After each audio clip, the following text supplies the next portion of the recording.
Anda masih bersama kami di Kompas Petang, Saudara. Saya Niluh Puspa.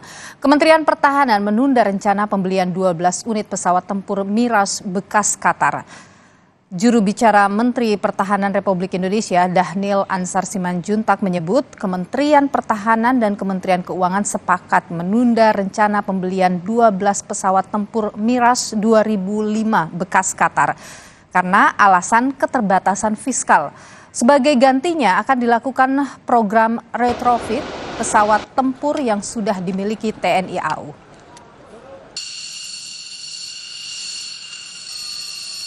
Pembelian pesawat tempur Mirage 2000-5 pada saat ini sudah ditunda.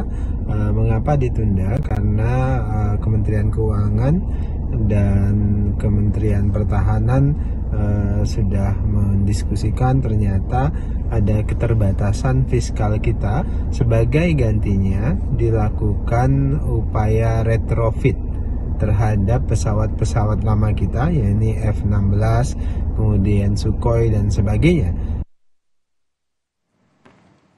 Saat kunjungan ke Boyolali pekan lalu, Capres nomor urut 3 Ganjar Pranowo sempat menyinggung soal pembelian pesawat tempur bekas Mirage 2005 bekas Qatar.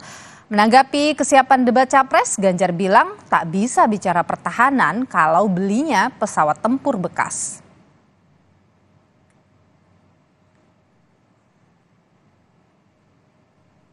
Kita bertemu dengan tim terus-menerus, jadi banyak sekali masukan dari Komisi 1, ada problem pertahanan, ya, ada problem alutsista, ada problem organisasi dunia yang kita ikuti, mungkin ASEAN, PBB, terus kemudian kita di G20, G7 gitu ya.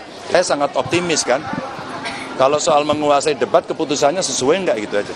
Ya, dan kita tidak bisa lagi berbicara pertahanan kita tapi belinya pesawat bekas, enggak ada.